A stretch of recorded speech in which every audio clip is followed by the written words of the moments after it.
So, I'm going to sit down with you.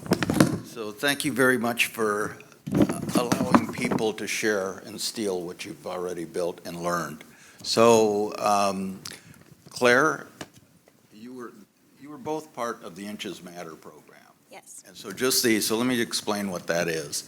So the number one problem for wheelchair users in hotels is bed height.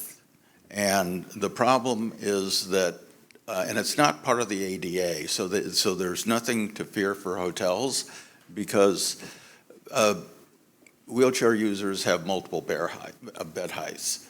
So what we decided to do was this program called Heads in Accessible Beds. And this is something, they're members of the Ally Club. And so Claire, can you basically start us off and talk about, so we wanted to somehow create a bed measurement survey, which we did. We created it and gave it to to them. They sent it out to their hotels, and then the results were basically tallied and then put on their accessible landing page. So Claire, let's start with you. But my name is Claire Mullidew. I'm Senior Vice President of Communications for Visit Alexandria. I am a short, white woman with brown hair. I am wearing glasses and a purple blazer and a black dress. And a little bit about Visit Alexandria, my destination Alexandria is we're located on the Potomac River waterfront just outside of DC. We have a historic downtown, and lately we've been getting on some of those top cities lists for travel destinations, and as Jake mentioned, we're a member of the Destination Ally Club. And so we started our accessible travel initiative last year, and I was able to attend this conference for the first time, and it was just a wonderful education. And one of the key takeaways that I took away is the 3 pillars of what disabled travelers need. And the first one of those is, of course, facilities, but it doesn't end there. So as you know, there's also customer service and information that are so important. But we know that for the latter two, the ADA does not define clearly what should be used in that situation. I also learned that transportation and accommodation are 2 of the biggest challenges when planning a trip or even navigating a destination. And so with that, this is where the pilot program comes in. So Inches Matter, the Heads in Accessible Beds pilot program, really is addressing that, the accommodation piece as well as the need for information. This gets to transportation and accommodation being a challenge. And then, introducing the program, which is a way to engage hotels in mapping bed height and additional survey questions. And so as Jake was saying, there's no one-size-fit-all for bed height. It's going to depend on the individual, the size of their wheelchair, and other considerations such as are they using a Hoyer lift, which needs to slide under a bed, and things like that. And the lack of standardized information on hotel accessibility, on hotel websites, et cetera, makes planning really difficult. And one of the challenges is around that ADA defining physical standards, but not clear requirements for information. And so Travelability's solution was to engage members of the Destination Ally Club to reach out directly to our local hotels, which makes sense. We have those relationships. For Visit Alexandria, those are our members, and invite them to take part in a survey for both bed height and additional sleeping area and bathroom information. And then that would give Travelability the opportunity to analyze the information and announce the findings, and then the DMO or CVB, as well as the hotel, have the option of putting that information on their webpage. And so Travelability provided, and this gets to hey, steal this idea, you can steal this language for your own outreach. Travelability provided some information that we were able to tailor. And we really emphasized why hotels should participate. And so this is information that's quite familiar to those of us in this room, but many of our partners are just hearing about it for the first time. So how accessibility is moving from a niche interest to a mainstream expectation, the magnitude of the audience with $58.2 billion for spending by travelers with mobility disabilities alone. And it's just a very rapidly growing audience as baby boomers are aging. We underscored the benefits of participating, so being on our website and benefiting from our marketing, and being proactive about accessibility as a business differentiator. You can save staff time and reduce guest complaints as well. And here's a look at those survey questions, which includes bed height, space under the bed, do the bathrooms have a roll-in shower, et cetera. And then the results were announced in July to coincide with the 34th anniversary of the ADA. And ultimately, we had 22 hotels across 3 destinations to take part. So that was Alexandria, Lexington, Kentucky, and Aaron's team, Tampa Bay, Florida, and I think Skylar is here as well. There she is. And so you can really see the dramatic variance here between 4 and 12 inches of variance in bed height. I mean, that is a lot. And then toilet seat variance, the height was up to 2 inches different. So for Visit Alexandria, we chose to put some of those key measures right on our accessible webpage in an easy-to-see chart so people could look at it at a glance. And then you can scroll on the page and click on individual hotels and get to all the details from the survey there as well. And to help reinforce how a traveler could use this information, we have here 3 friends of Travelability that were included in Travelability's announcement of the results. So for example, Corey Lee, he's a power chair user. A traveler like Corey might be looking to use a Hoyer lift to transfer to a bed. So looking at this chart, you can see, okay, there's a few platform beds here, that wouldn't work. But oh look, the Westin, that's looking appealing to me, and then can kind of quickly narrow in on what hotel is helpful. For Christy, we heard her saying she's looking for a lower bed height, and so this chart could help her to see quickly which is the most appropriate bed for that. And then Chelsea Bear, who uses a scooter, she can walk short distances. She would also have preferences on bed height and toilet seat height as well. So I invite you to steal these ideas. We're happy to have a further conversation, but would love to hear from anyone who has questions, and we'll hear Erin speak on her part next. Before I get horses home. Hi, I'm Erin Arnold Davis. I am a white woman in my early 30s with red hair. I am all in on the Kentucky theme today, wearing a vintage riding jacket that is brown with black pants, and I am wearing glasses because I'm in my early 30s and I am aging into my eyesight not being what it was. I am the Director of Destination Stewardship and Community Engagement at Visit Lex in Lexington, Kentucky. I hope all of you have been, and if not, I hope to invite you to come. The really interesting thing about Lexington is that we are known for 2 major industries, and that's horses and bourbon. It's a really fun time, just saying. But both of these industries have visitor services as secondary industries and parts of their business plans. Horse farms are not made to just welcome visitors. They are made to make a lot of money with their horses. And bourbon distilleries obviously are factories that produce alcohol. And so visitor experience is second. So we kind of have a unique situation in Lexington with how we talk about accessibility, how we get our businesses to think about accessibility because the visitor experience is secondary to their main business plan. But we did also do the heads and beds, and we have it on our website, and we also have it listed on a printed piece when people request visitor guide and accessibility information that we send bed and toilet heights to them as well. So I have 2 quick steal these ideas. The first one is kind of a my step-by-step guide to how we really helped one of our major attractions, the Kentucky Horse Park, flourish into an accessible destination. So my steps were number one, Wheel the World. If you have talked to me ever, you know that I'm Wheel the World's maybe number 2 fan, since Jake's number 1. We've had them in market twice now, and we have over 45 businesses in Lexington that are verified. We're a verified city, which is awesome. The only one in Kentucky. Sorry, Louisville.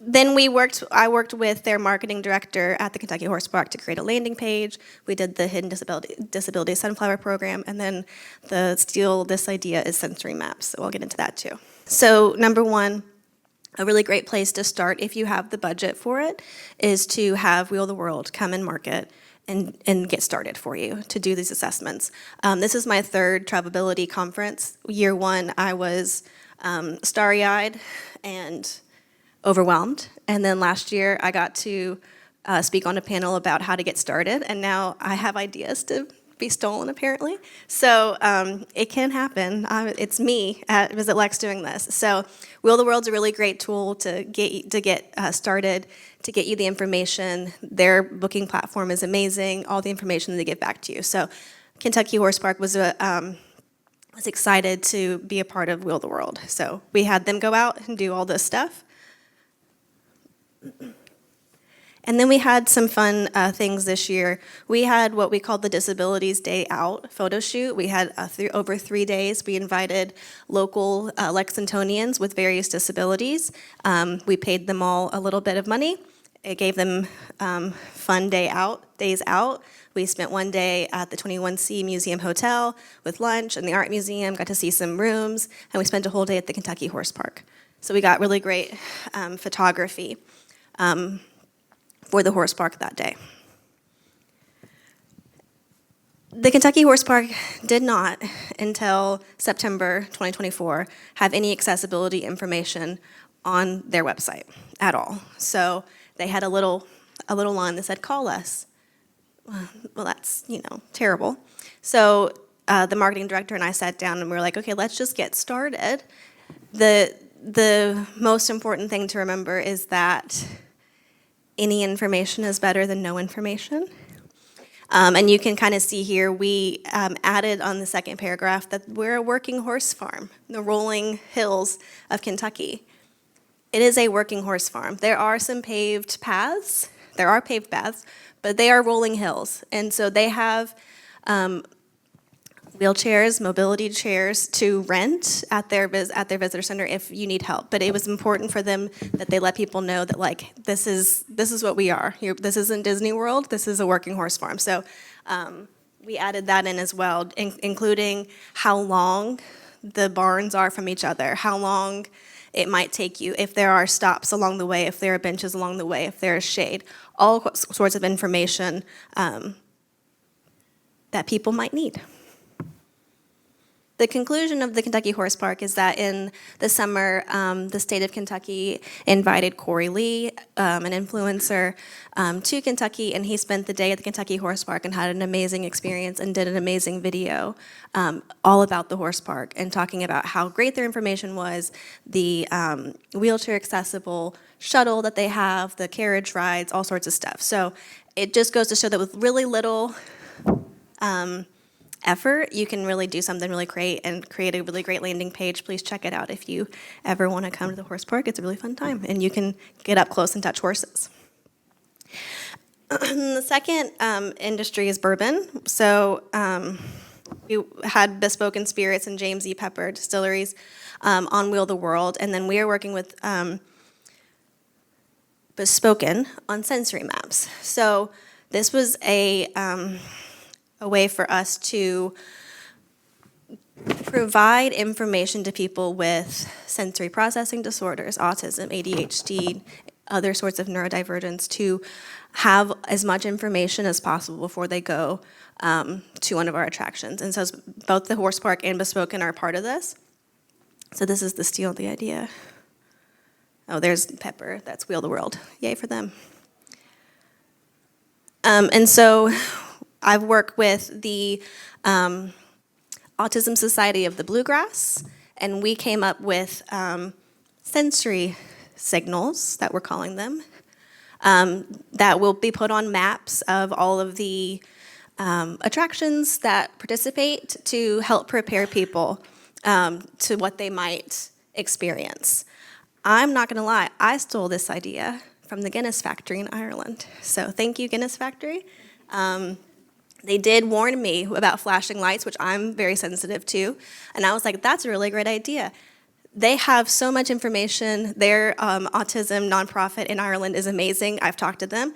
And so the Autism Society of the Bluegrass also has worked closely with us. And so you will see these not just at the attractions. This will also be the second photo on all listings on visitlex.com. So you'll get the pretty photo of the overall what it is, and this is photo number 2. So not this exactly, but the blueprint that'll tell you what kind of sensory triggers maybe, or sensory experiences that you'll experience. And this is all part of the Lex for Good initiative, so I just left that in there. So that's what I've got. Okay, that's great. I didn't realize that you had gone that far with the bourbon side of things. Just the We're getting them in shape. yeah. So just the so these are so I've seen. I guess I wanted to ask you a couple of questions about. So you worked with Will the World, and they went in just turnkey and did all the work with they got into all the hotels and then Claire, you had to go in on your own. And so, That's correct. So how cooperative were they? And just and how did you basically convince them? Did they have questions? Did they have, so what were their concerns? That's a great question. When I first came to this conference last year, I also came away feeling like we need to start with assessments and bring in a professional company who is going to know better than we do or our partners about what's accessible and what isn't, what should be improved, and things like that. And when you have the budget to do that, I do think that's a best practice to do, early on in your efforts. For us, there were kind of two things. One is we did not have a budget for it, and we don't currently. But the other thing is that when it comes to partners, and I especially heard with hotels, that they can be nervous and not want to participate. So we heard about that. I really appreciate the hotel session that we had this morning, just to hear directly from them about why they do tend to shy away from certain types of programs. So this program, the Inches Matter Heads and Accessible Beds, felt like a lower stakes, kind of an easy way to engage. It was optional. We had 8 out of maybe 18 hotels to take part. We did have 2 hotels that just said no, and didn't get, at this point I don't have direct information about why they said no specifically. Others just didn't really respond. But no, we didn't have a great deal of kind of pushback from those hotels that chose to take part. They seemed to, I think the case that we made sense, and that kind of showing the benefits, showing why this market is important, really did influence them to want to take part in it. And so, and then how about you with hotels? So it was a twofer, because I've asked hotels twice now to participate in Wheel the World, and we have 45 businesses, but only 15 hotels. So hotels are still the most hesitant, I think, to allow people to come in and do assessments. The word assessment freaks them out. And it was a little easier this year just because we luckily got all of our big downtown convention hotels to participate year one. We obviously have sometimes a closer relationship to these hotels. We're sending them leads. They're downtown, right across from our office. I can go down there and knock on their door. And so year 2 was a little bit easier just because these big hotels had already done it. But I did get 4 extra hotels who didn't participate in Wheel the World to self-report their bed heights. And I have an intern right now calling every hotel. We have 80 hotels, so it's a little bit bigger of an ask for us to go and measure ourselves. But I have an intern calling and asking them to self-report bed heights. and then he will go and measure if they don't want to. And then we'll have all that information on our website. And I'm working with SimpleView. We use SimpleView for our website to have bed height be a filter for accessible hotels. So you can say, I need a bed that's between 25 and 27, or 25, 26, 27, and then you can kind of filter out that way as well. So how many of you are working with SimpleView? A lot. So just so SimpleView is one of our sponsors, and we're trying to get work with them, with their tech team, to basically include wheel-the-world type information in there because it's so granular. Anyway, thank you very much for sharing and allowing your ideas to be stolen. So just the.